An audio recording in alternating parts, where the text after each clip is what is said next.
Bismillahirrahmanirrahim.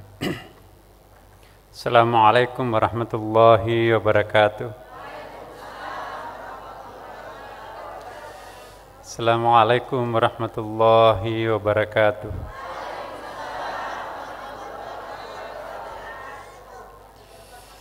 Merafal kemarin, nggak kedengaran suara ibu bapak. Alhamdulillah, thumma alhamdulillah, wa syukurillah, wa salatu wassalamu ala rasulillah wa ala alihi wa ashabihi wa man tabi'ahu ila yaumiddin, amma ba'd. Ibu-ibu dan bapak sekalian yang betul-betul dicintai oleh Allah Subhanahu wa ta'ala, syukur alhamdulillah pada maghrib kali ini kita masih bisa berjumpa kembali ya, setelah kemarin minta izin ke luar.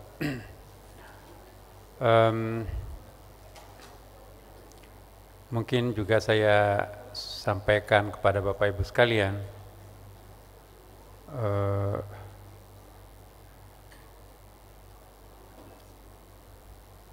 mungkin kita akan atau tidak pernah lagi kita akan ketemu lagi pada setiap malam Jumat, karena sudah ditetapkan oleh pengurus bagian dakwah diganti materi lain dan dosen lain. Jadi mungkin memang sudah terlalu lama, 10 tahun ya.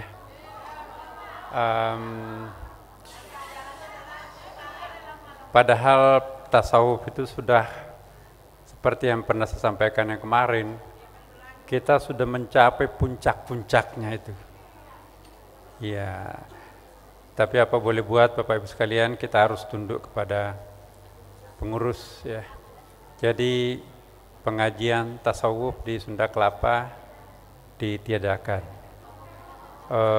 Saya hanya mungkin diberi kesempatan pada hari Senin husnul khatimah.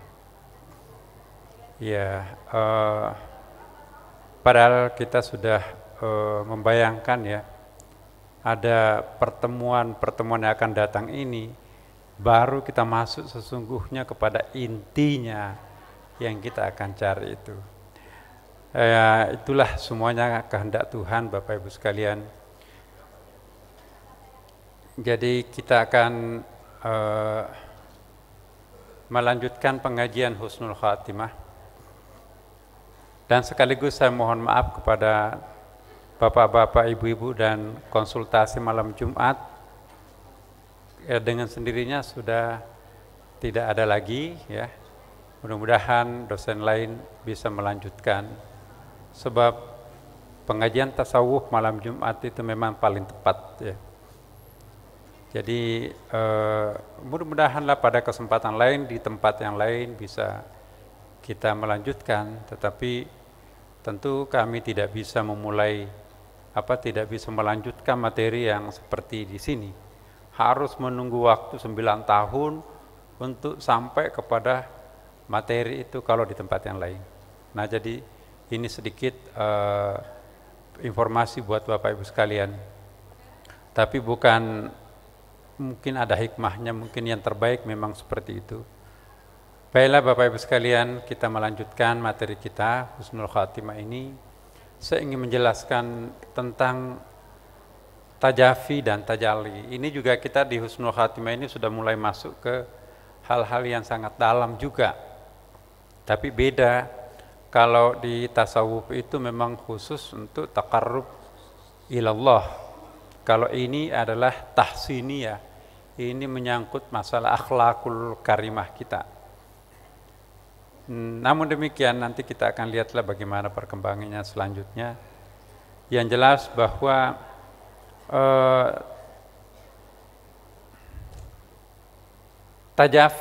tajalli ini mungkin memerlukan beberapa kali pertemuan di husnul khatimah. Apa yang dimaksud dengan tajafi dan tajalli? Ya, tajafi itu sebetulnya sama dengan tajalli, sama-sama sebagai konsep transformasi satu wujud ke wujud yang lain. Nah, jadi ini juga agak menyerempet ke tasawuf sedikit, tapi itu tidak masuk ke wilayahnya. Sebelum kita masuk materi baru ini, Bapak Ibu sekalian, pembahasan dalam husnul khatimah ini, mari kita membaca surah Al-Fatihah, kita memohon kepada Allah Subhanahu wa taala agar betul-betul dibukakan, dicerahkan, dibukakan rahasianya kepada kita semuanya. Ala hadhihi niyyah wa ala kulli niyatin salih. Al-Fatihah. A'udzu billahi minasyaitonir rajim. Bismillahirrahmanirrahim. Alhamdulillahi rabbil alamin arrahmanir rahim maliki yaumiddin. Iyyaka na'budu wa iyyaka nasta'in ihdinas siratal mustaqim. Siratal ladzina an'amta 'alaihim ghairil maghdubi 'alaihim waladdallin. Amin. Saya ulangi Bapak Ibu.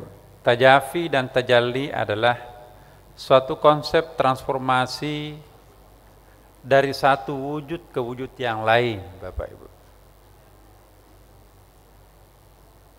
Transformasi itu artinya apa? Perpindahan, ya kan?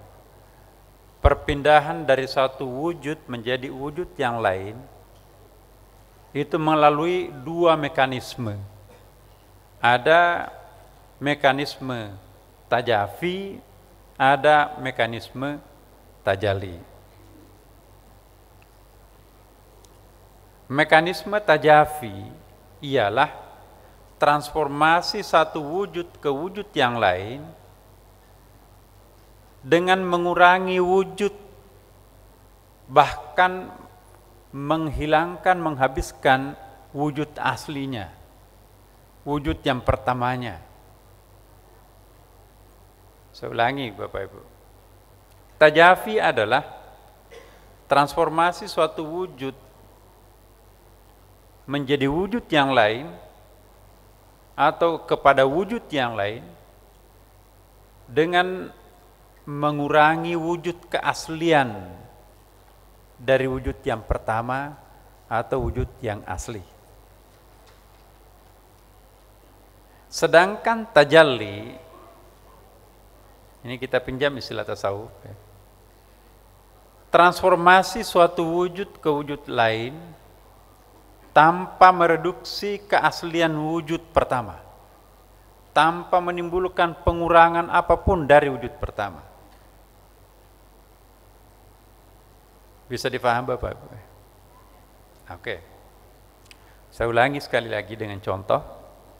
Tajafi adalah transformasi satu wujud ke wujud yang lain dengan mengurangi wujud keaslian pertama atau menghilangkan keberadaan wujud yang pertama.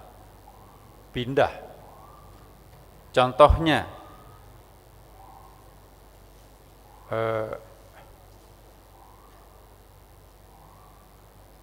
saya dari rumah pindah ke suatu tempat, ke Masjid Sunda Kelapa ini. Itu tajafi atau tajalli?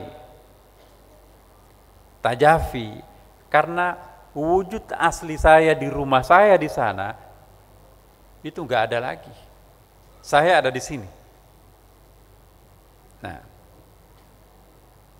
itu tajalli. Ada lagi contoh tajafi. Seandainya saya punya buku, ya, saya bawa satu keranjang buku di sini, satu koper buku. Saya bagi kepada ibu-ibu, buku ini ambil. Lama kelamaan habis nggak isi koper yang berisi buku itu? Itu namanya tajafi. Ya. Transformasi dari satu tempat, dari koper itu kepada bapak-bapak, ibu-ibu, maka itu mengurangi dan bahkan pada akhirnya menghabiskan isi koper itu. Itu namanya tajafi.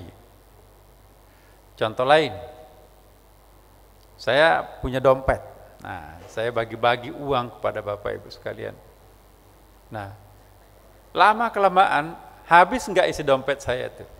Habis. Itu tajafi. Yang tajafi itu ialah transformasi wujud yang madiyah namanya. Wujud materi. Wujud bendawi gitu. Itu yang mengalami produksi, pengurangan, bahkan penghabisan. Pengosongan. Sedangkan tajalli ialah transformasi satu wujud ke wujud yang lain tanpa mereduksi keaslian wujud pertama. Contohnya, transformasi itu saya bercermin di depan cermin.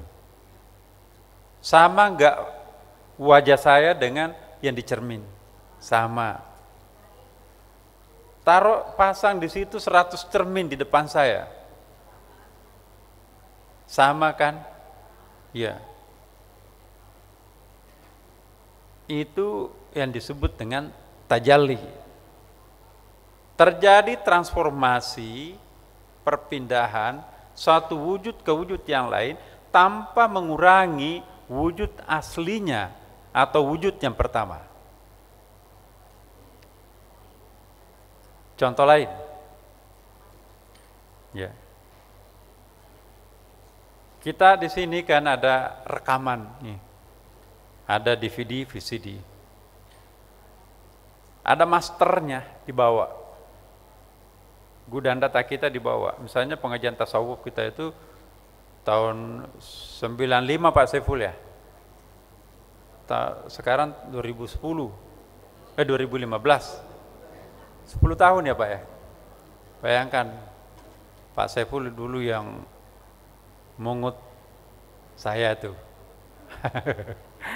Jadi sudah 10 tahun. Tapi master kita di sini ada. Dibagi-bagi sampai kemanapun juga master itu, VCD itu terkurangi enggak dengan aslinya dibawa? Tidak. Tapi kopinya bisa sampai ribuan kopi, tapi itu tidak akan mengurangi bentuk masternya. Itu namanya tajalli. Nah, sudah paham ini kan Bapak? Tajafi dan tajalli. Kita pelan-pelan, sebab nanti akan rumit nanti ini penjelasannya. Jadi kita pahami dulu standarnya seperti itu, yang namanya tajalli dan tajafi. Berikut, transformasi dari alam atas. Nah ini, alam atas itu artinya alam al-uluwiyah atau uluwiyah, di atas tuh. Pernah kita bahas di malam Jumatan ya. Malam Jumatan itu apa itu alam atas? Kita di situ bicara tentang ahadiyah, wahidiyah, alam jabarut, alam malakut, alam mulk, ya, dan alam syahadah. Nah, alam uluwiyah itu adalah alam atas di sana itu, wahidiyah dan ahadiyah. Di antaranya disebut dengan alam barzah, alam bawah itu yang disebut dengan alam syahadah.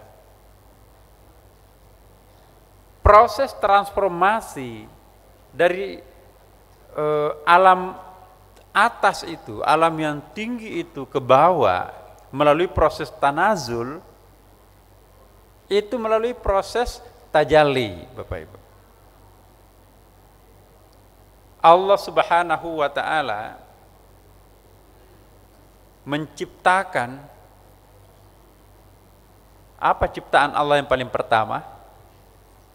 Dulu ingat malam Jumatan kita, ada istilahnya itu Nur Muhammad, ada Nufusur Rahman, ya, ada Roh, macam-macam istilahnya, tapi sesungguhnya bisa disamakan. Ya. Dari mana itu diciptakan? Itu dari dirinya sendiri. Kuntu kanzan makhfiyan itu kan. Allah menciptakan sesuatu itu dari mana datangnya ciptaan itu? Dia menciptakannya, bahan bakunya dari mana? Enggak ada dari sumber lain selain dari dirinya sendiri, ya kan? Jadi proses transformasi dari sang khalik kepada makhluk itu, apakah terkurangi sang khaliknya?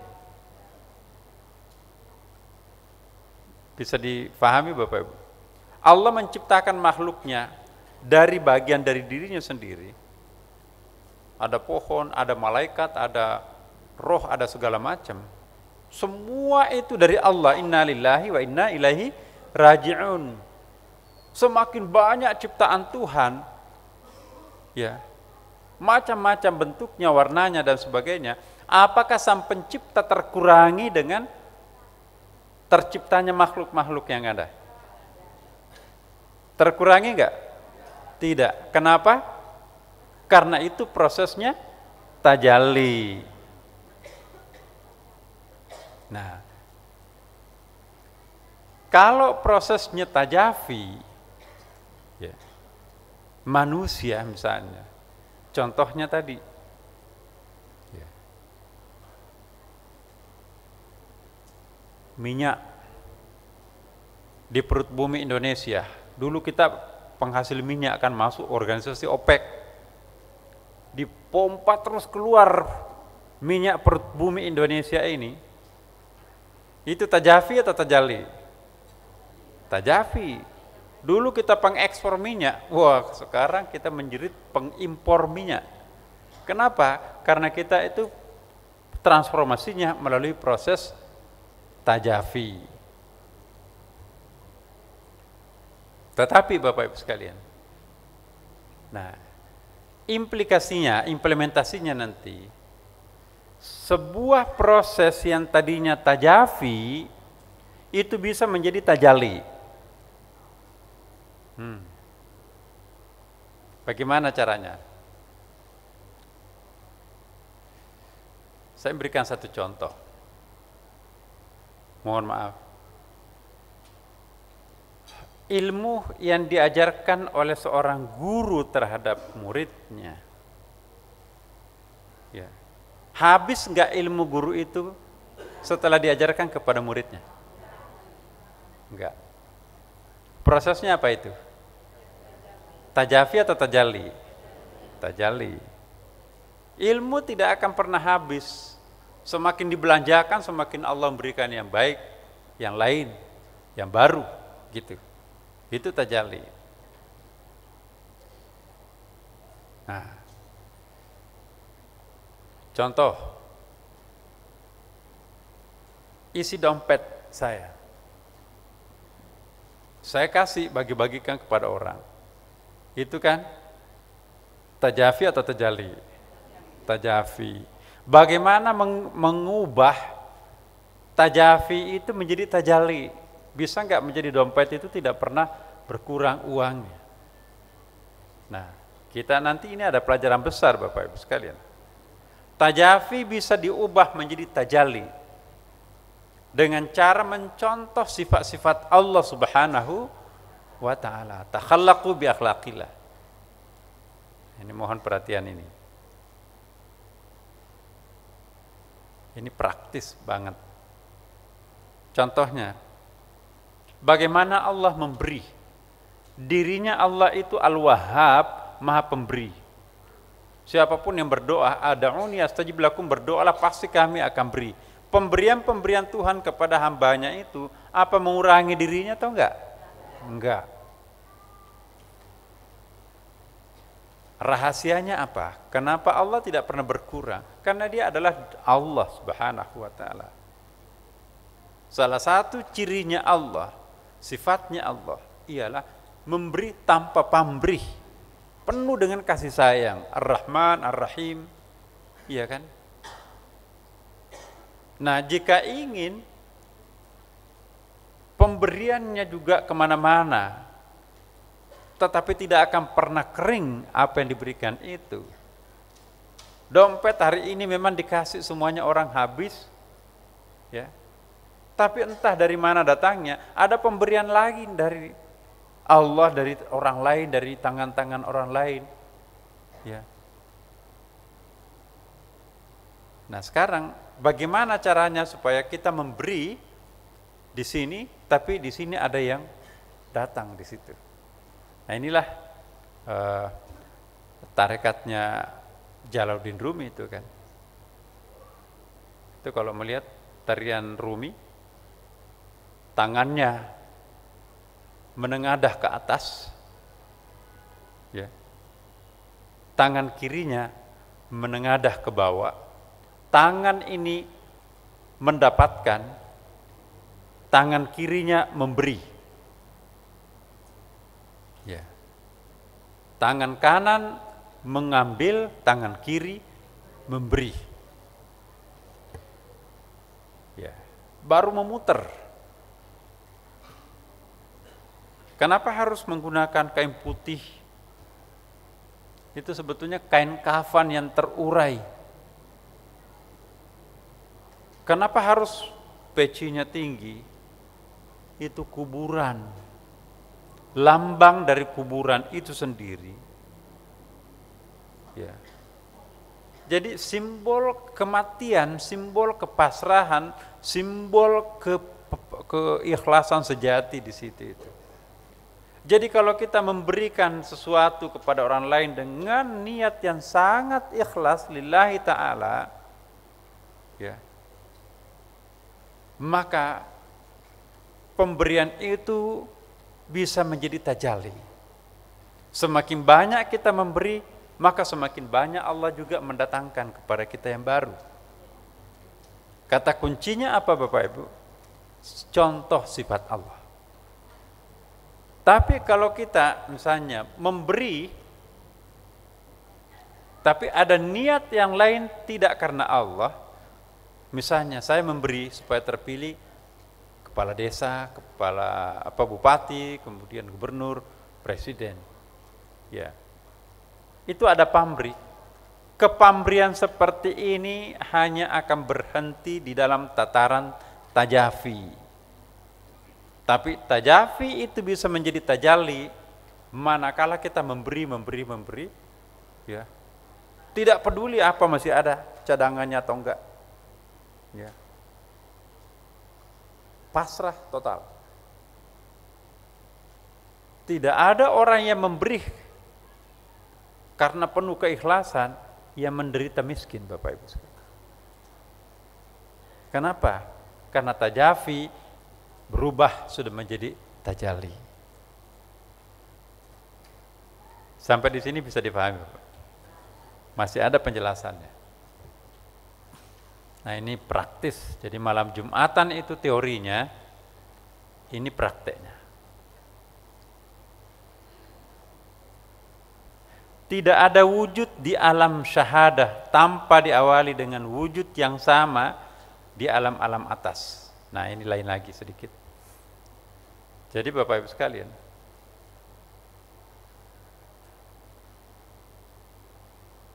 saya ulangi dulu yang pertama, transformasi dari alam atas, alam ulya atau ulwiyah, ke alam bawah, alam asufla, melalui proses tajalli. Karena itu keberadaan alam bawah termasuk manusia terwujud juga di alam-alam atas. Nah, ini perbedaan tajafi dan tajalli, Bapak Ibu.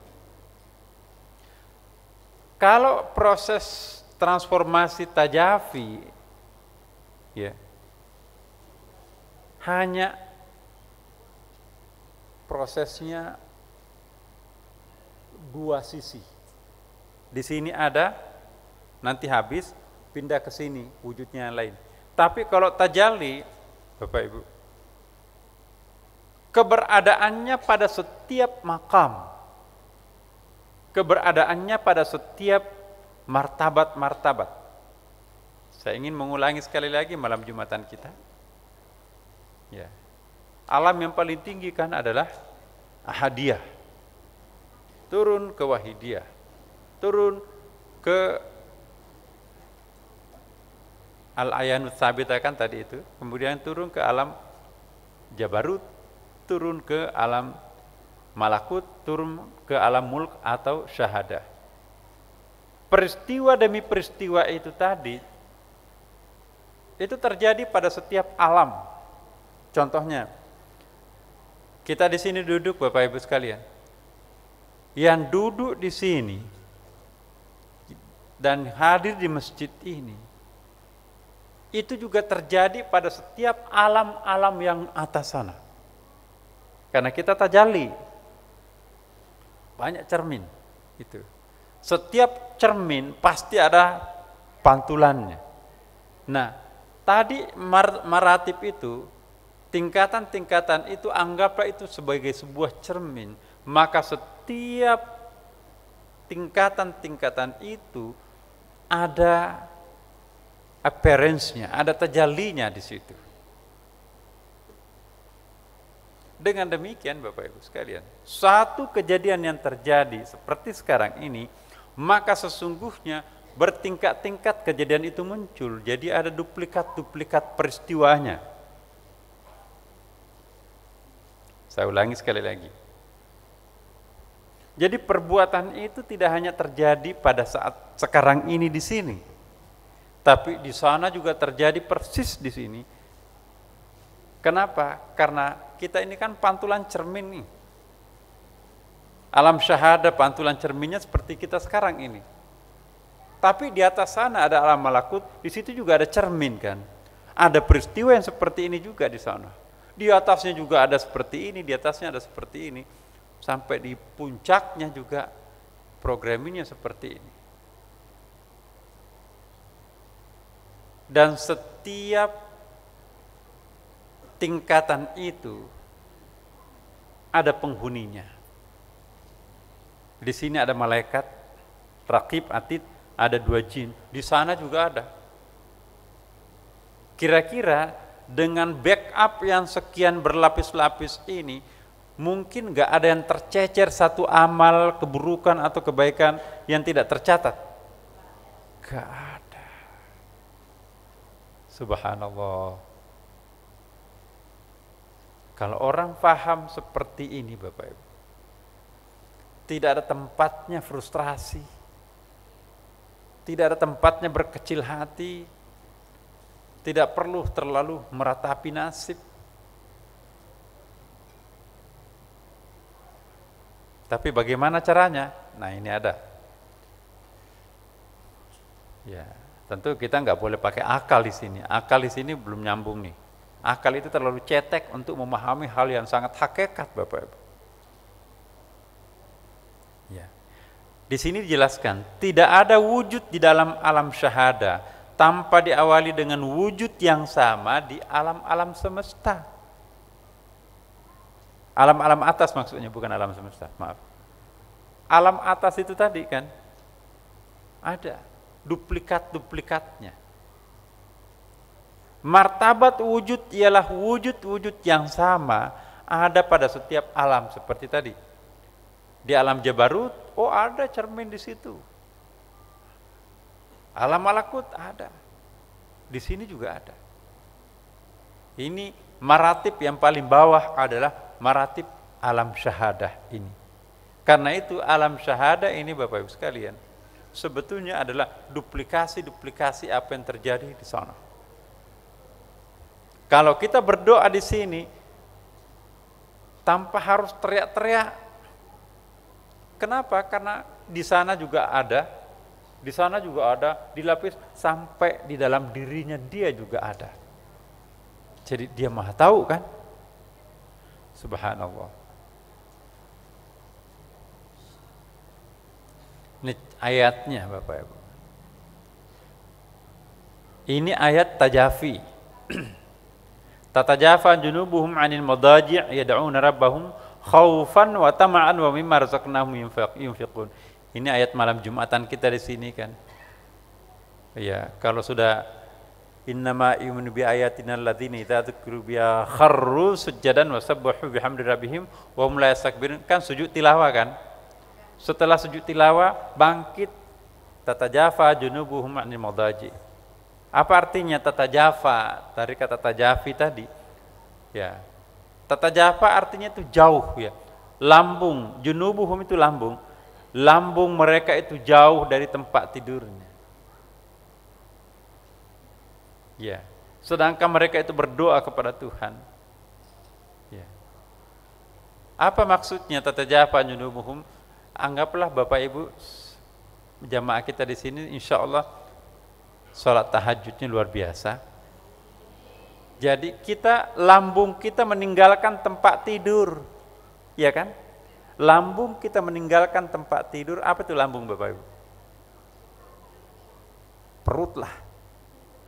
Jadi sudah nggak ada lagi yang tidur di tempat tidur itu. Kemana perginya?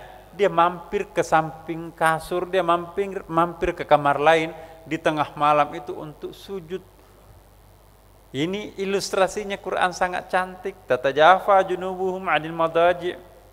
Lambung mereka jauh dari tempat tidurnya. Kemana perginya? Sedang mereka itu berdoa kepada Tuhannya. Nah, ketika dia di atas sajadah, masih ada nggak isi kasurnya itu? Nggak ada. Itu kenapa?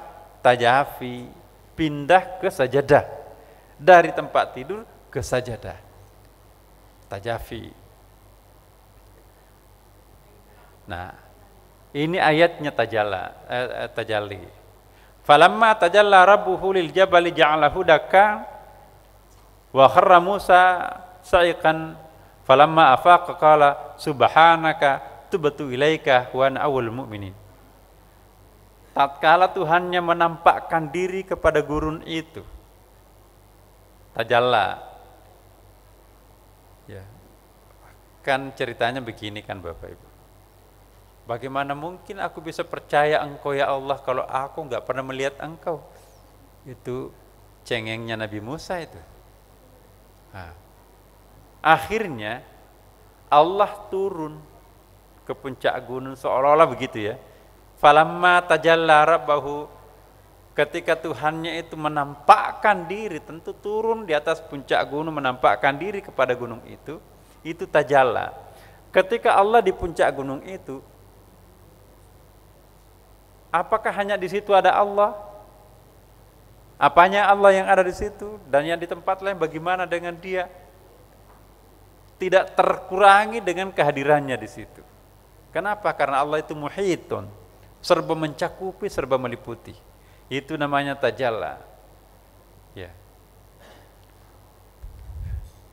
Video kita diputar di Amerika, video kita juga diputar di Cina dan di sini. Orangnya ada tetap di sini kan.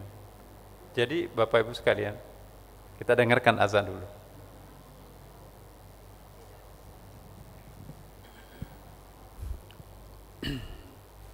Alhamdulillah, kita lanjutkan Bapak Ibu. Falamma tajalla rabbuhu lil jabal. Jadi ketika Allah menampakkan cahayanya atau cahaya ciptaannya, Allahu alam. Saya ulangi. Ketika Tuhan menampakkan diri kepada gunung itu, dalam ulama tafsir mengatakan ada cahaya Tuhan, ada yang mengatakan ada cahaya ciptaan Tuhan diletakkan di atas gunung itu, maka jadilah gunung itu hancur lulu dan Musa pun jatuh pingsan. Dalam riwayat 3 bulan pingsan. Maka setelah Musa sadar kembali, lalu dia berkata, Maha suci Engkau ya Allah. Aku bertobat kepada Engkau dan aku orang yang pertama-tama beriman. Ayat ini ayat tajalli. Yang tadi ayat tajafi. Kenapa disebut tajalli? Karena ketika Tuhan ada di situ, tidak berarti di tempat lain tidak ada Tuhan. Yang ada di sana apalah tajallinya, ya. Kemudian cara memahami ayat ini juga seringkali kita pahami bahwa Nabi Musa itu melihat cahaya Tuhan baru pingsan.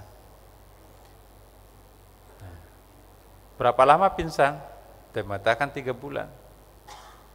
Maka setelah Musa sadar kembali, lalu dia berkata, Maha suci Engkau, aku bertobat kepada Engkau, dan aku orang-orang pertama-tama beriman. Ingat enggak Bu, Bapak, minggu lalu atau malam Jumatan yang kemarin sebelum yang terakhir ada qurbun nawafil, ada qurbul faraid. Masih ingat Bapak Ibu? Oh, saya berharap ini istilah ini sampai mati tidak pernah terlupakan Bapak Ibu. Kenapa? Karena ini sangat penting. Ketika Nabi Musa sebelum pingsan, ya, itu disebut dengan qurbun nawafil. Setelah pingsan tadi, dia berada pada qurbul faraid. Jadi kesadaran pertama tercipta sampai dia mencapai puncak pencarian. Tapi setelah menemukan apa yang dia cari, sadar kembali, maka dia berada pada kesadaran yang kedua. Itu disebut dengan qurbul faraid. Lalu apa kata Nabi Musa? Maha suci engkau, subhanak, tubtu ilaika. Jadi seolah-olah aku menyesal. Kenapa baru aku tahu sekarang? Nah itu kan. Kenapa aku tidak mencari sejak dulu? Ya.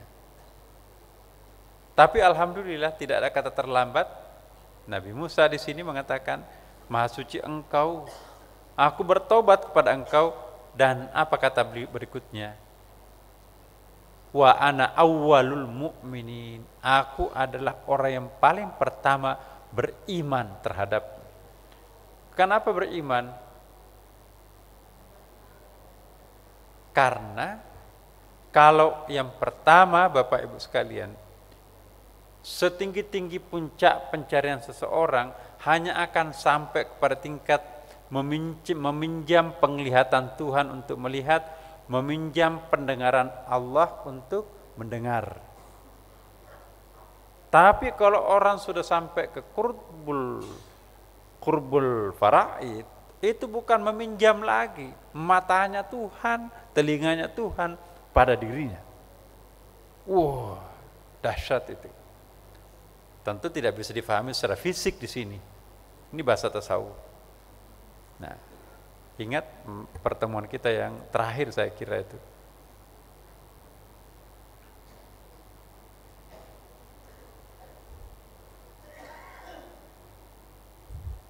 Bentar, saya ingatkan kembali.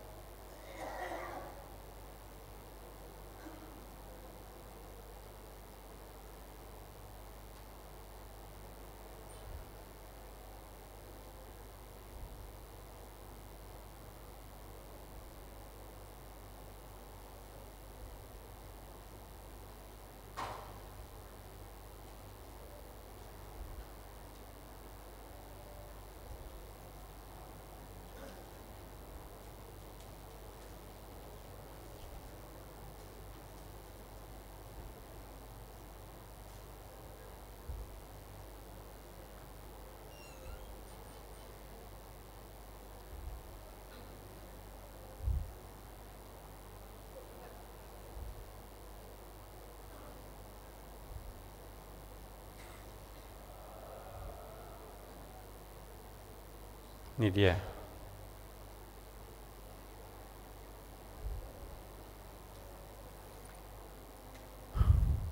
Iya. Al-qurbun nawafil dan al-qurbul faraid. Qurbun nawafil ialah ketika seorang berada di dalam suasana batin, menemukan dirinya dalam keadaan tidak biasa, sudah merasa terjadi penyatuan spiritual antara dirinya dengan Tuhan, fana seperti tadi Nabi Ibrahim kan, sudah sampai ke puncak fana dia tak. Istilahnya fana di situ pingsan. Antara yang mencintai dan yang dicintai, antara yang menyembah dan yang disembah, sepertinya terjadi penyatuan spiritual. Ya. Tapi kalau al-qurbul faraid, sadar setelah pingsan. Qurbun nawafil sebelum pingsan. Jelas? Puncak juga, tetapi masih ada puncak lain lebih tinggi dari itu. Al-qurbul faraid ialah kesadaran yang diperoleh seseorang pasca fana. Jadi Nabi Musa setelah fana tadi, itu masih ada al-khutu ba'dal fana. Tentu saja ini merupakan puncak tertinggi dari sebuah kesadaran spiritual, karena untuk menyatu dengan Allah Subhanahu wa taala itu tidak lagi memerlukan media fana. Tidak perlu fana lagi. Tidak perlu hancur gunung, tidak perlu Nabi Muhammad SAW tidak perlu naik Gua Hira lagi kan? Tanpa harus naik ke Gua Hira. Gua Hira yang mengejar-ngejar Nabi. Dimanapun dia berada, seperti dia berada dalam Gua Hira. Nah ini dia. Puncak kedekatan ini menghilangkan jarak antara keduanya. Tidak berlaku lagi kata ganti, semisal aku, dia, atau engkau. Dia sudah menjadi engkau dan lambat laun menjadi aku.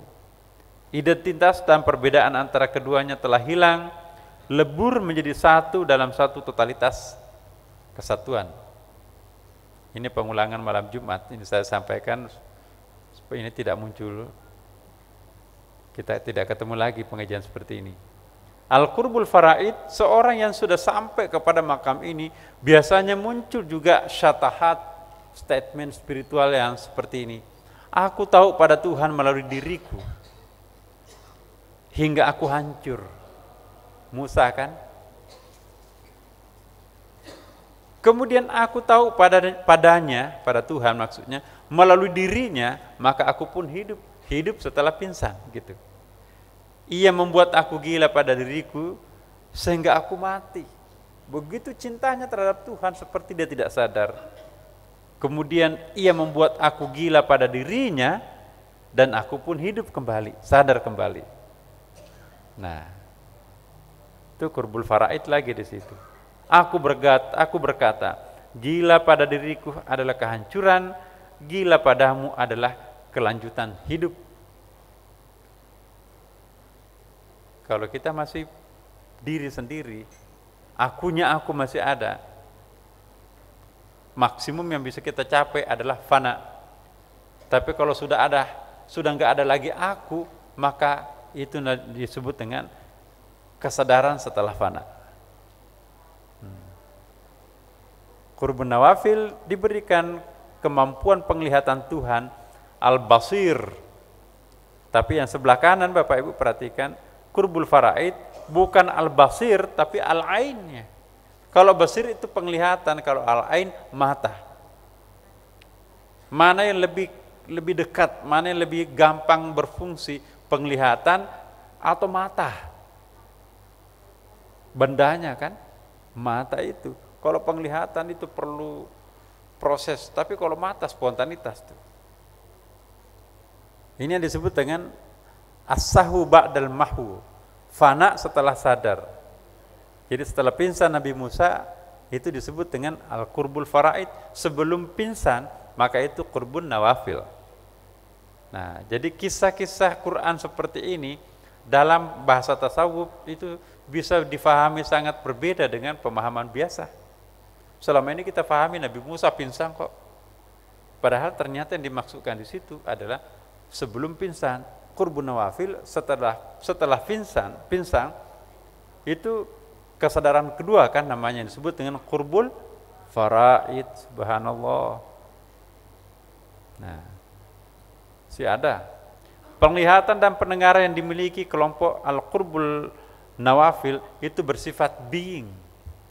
Ya. Being itu ya melalui proses, ya, tidak automatically. Tapi kalau sudah Qurbul Faraid, penglihatan yang dimiliki kelompok Al-Qurbul Faraid itu sudah bersifat eksistensi itu sudah mewujud itu. Kalau ini being masih perlu proses. Hubungannya dengan Tuhan masih longgar karena masih membedakan antara yang sunat dan yang fardu, yang masih sering dirasakan sebagai beban. Kalau Qurbul Nawafil kita masih kadang-kadang sholat itu beban. Enak-enak tidur mau sholat subuh, atau pulang pesta perkawinan, pulang ada acara malam. Jarang diantara kita itu mau sholat sunat ghair muakkad, sholat isya. Sholat isya 2 rakaat sesudah sholat isya itu disebut dengan sholat sunat muakkad. Tapi 2 rakaat berdiri lagi berarti itu disebut dengan ghair muakkad. Kalau kita di rumah Bapak Ibu, sulit sekali melakukan salat sunnat ghair muakkad. Paling jauh yang bisa kita lakukan muakkad. Tapi kalau di masjid ini, ya perhatikan beberapa orang tua kita, saya perhatikan Pak Saiful tuh selalu melakukan salat sunat ghair muakkad. Jadi 2 rakaat sesudah salat sunat qabliyah itu. Yang pertama muakkad, yang kedua ghair muakkad. Kenapa kita kurang melakukan itu? Karena itu beban buat kita. Berarti belum sampai ke qurbul faraid. Jangan-jangan nawafil juga belum. Kalau yang sebelah kanan ini enggak ada bedanya yang sunat pun juga enggak ada bedanya yang muakkad dan ghair muakkad. Pokoknya yang penting salat itu hobi, bukan beban. Sekarang pertanyaan kita Bapak Ibu pada diri kita sendiri, apakah sudah selamanya salat itu menjadi hobi? Atau malam ini kita hobi tapi besok beban? Campur-campur kan Bapak Ibu? Iya, berarti kita belum di atas. Tapi lumayan. Sudah melakukan ya kan? Kalau enggak sama sekali wah. Nah, qurbun nawafil segala sesuatu adalah media perwujudan Allah. Mohon maaf, ini peruntukannya pengulangan ini malam Jumat yang terakhir. Segala sesuatu adalah media perwujudan Allah. Bapak Ibu, mohon maaf, jangan salah paham ya. Ini bahasa tasawuf. Saya pernah sering mengatakan bahkan selama kita masih melihat pohon itu pohon, maka tingkat pencarian kita belum ada apa-apanya. Tapi kalau sudah melihat bahwa pohon itu ternyata adalah tajalli Allah, tanda keberadaannya Allah, kita sudah naik. Tapi itu baru di qurbun nawafil. Kalau qurbul faraid, apapun yang dia lihat itu adalah dialah yang sesungguhnya. Melihat dirinya dia juga. Fa aina ma tuwallu fa thamma wajhullah. Kemanapun mukanya melihat, maka dia melihat wajahnya Allah Subhanahu wa taala. Jadi ada penglihatan Iqra pertama, ada penglihatan Iqra kedua, ada penglihatan Iqra ketiga, Iqra keempat. Sesuatu itu adalah media perwujudan Allah. Lambang atau ayat tanda. Alam ini kan artinya tandanya Allah. Alam artinya tanda, ayat artinya tanda. Tandanya siapa? Tandanya Allah. Jadi adanya alam pertanda adanya Allah. Kenapa? Karena itu tempat untuk mewujudkan manifestasinya dia. Jadi masih sebagai media. Tetapi kalau qurbul faraid melihatnya, segala sesuatu ini dia kok. Musyrik enggak? Bagi dia enggak, justru dia tauhid. Kalau masih ada dualitas, sang khalik di sana, sang makhluk di sini, berarti ada space-nya Tuhan, ada space-nya makhluk. Maha mutlak enggak Tuhan? Dia punya ruangannya sendiri dan makhluknya punya ruangannya sendiri. Ini justru dualitas. Menurut ulama tasawuf, ini justru lebih pantas disebut tidak tauhid untuk tidak musyrik ya kan. Tauhid itu enggak ada dualitas, dia semua kok. La ilaha, enggak ada yang ada selain Allah. La maujud illallah.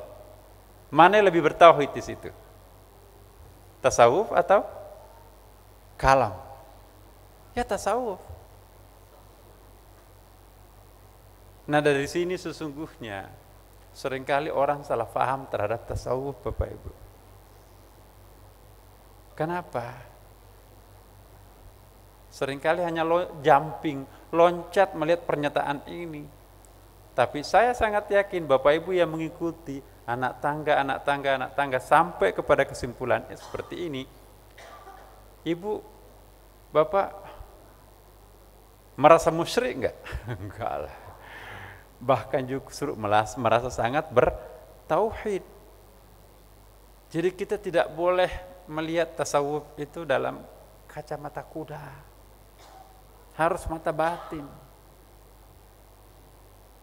Ya. Jangan salah paham terhadap tasawuf. Justru itu yang paling kita butuhkan sekarang ini. Ya, jangan dicoret. Tapi nggak apa-apa. Nah, ini Bapak Ibu sekalian. Subhanallah. Al-qurbun nawafil, mabuk setelah sadar, al-mahu ba'das. Kalau al-qurbul faraid, sadar setelah mabuk. Tanda kutip mabuk itu ya. Kalau mabuk itu kan negatif konotasinya kan. Mabuk itu artinya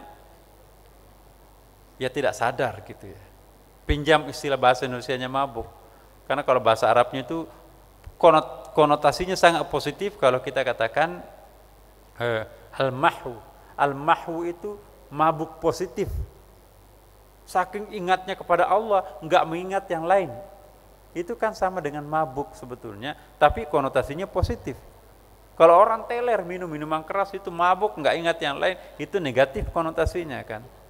Tapi enggak ada bahasa Indonesianya al-mahwu, maka itu untuk sementara pinjam saja dengan istilah mabuk. Tapi mabuk tanda kutip di situ kan Bapak Ibu.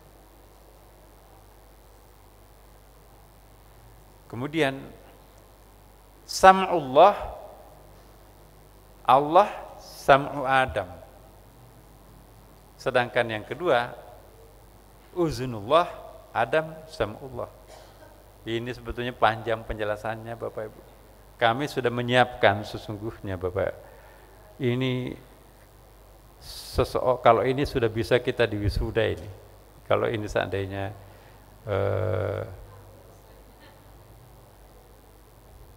kita perlu ini. Ada tinggal 15 pertemuan puncak ini.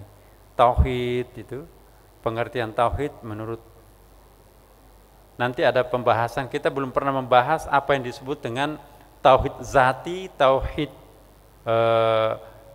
ada tauhid zati, ada tauhid nama ism, ada tauhid as-sifat, ada tauhid al-af'al. Ini belum. Pengertian God transcendent, apa itu transendensi Tuhan dan apa itu imanensi Tuhan, ini juga belum. Ini perlu kajian. Kemudian al-hadaratul khamsah lebih mendalam, kehadiran atau wujud-wujud yang kelima, hadiyah, wahidiyah, alam jabarut, malakut, mulk, itu kita sudah bikin gambarnya kemarin. Kemudian al-ayanut tsabitah, permanent identities, pengertian ayanut tsabitah, pengertian ayanul kharijiyah, dan pengertian alam misal. Nah, kemudian yang keempat asmaul husna, bukan asmaul husna yang seperti kita hafal Bapak Ibu. Tapi pengertian asmaul husna itu sangat berbeda dengan apa yang selama ini kita paham Bapak Ibu. Kita ini adalah asmaul husna sebetulnya. Jadi bukan untuk dihafal, tapi perlu dicamkan, dihayati, dan dirasakan. Semuanya ini manifestasi asmaul husna. Nama-nama yang berseberangan. Al-awwal wal akhir, al-zahir wal batin, dan sebagainya, itu perlu penjelasan. Karena kalau enggak dijelaskan, disimpan dalam hati, ragu Bapak Ibu. Bagaimana kok bisa Allah itu maha zahir, tapi maha batin juga? Itu perlu clear. Alam ulya, alam as-sufla, ya. Kemudian perjalanan wujud, ada qausul wujud. Kemudian tajalli dan tajafi tadi kita sudah bahas sedikit ya. Alkitab, Quran, Al-Furqan. Divine knowledge, kemudian learning how to learn, self purification. Purification ini, dan yang paling penting juga terakhirnya adalah antara di Islam dan Islam. Enggak ada bahasa Indonesianya. Jadi saya meminjam bahasa Inggris karena bahasa Inggris itu lebih gampang untuk dipakai untuk menjelaskan sesuatu yang sifatnya bahasa Arab ketimbang bahasa Indonesia. The Islam misalnya, itu artinya beda kalau kita katakan an Islam. The Islam itu universalnya. Tapi kalau an Islam itu detailnya, mikronya Islam itu sendiri. Jadi ada the Islam, ada an Islam. Pembahasannya di tingkat tasawuf, tapi ya rupanya belum bisa kita sampaikan. Ya kita tunggu waktu, mudah-mudahan ada perubahan atau di tempat lain bisa kita lanjutkan. Ini PR kita sebetulnya. Semoga Allah Bapak Ibu sekalian bisa tuntas dan kita bisa berjumpa pada kesempatan yang kapan, dan insya Allah mudah-mudahan Allah meridai kita semuanya. Dari lubuk hati saya yang paling dalam, Bapak Ibu sekalian, saya mohon maaf kepada para pendengar. Mungkin ada hal-hal yang selama 10 tahun ini kurang berkenan di hati Bapak Ibu sekalian. Jadi kami minta supaya dimaafkan, dan bacalah rekaman-rekaman kita yang masih ada, yang pernah ada. Semoga tidak ada distorsi antara satu pernyataan dengan pernyataan yang lain. Dan demikian Bapak Ibu sekalian, kita tutup pertemuan kita dengan memohon kepada Allah Subhanahu wa taala membaca surah Al-Fatihah ala hadhihi niyyah wa ala kulli niyatin salih. Al-Fatihah. A'udzubillahi minasyaitonir rajim. Bismillahirrahmanirrahim. Alhamdulillahirabbil alamin arrahmanir rahim maliki yaumiddin. Iyyaka na'budu wa iyyaka nasta'in. Ihdinas siratal mustaqim. Siratal ladzina an'amta 'alaihim ghairil maghdubi 'alaihim waladdallin. Assalamualaikum warahmatullahi wabarakatuh.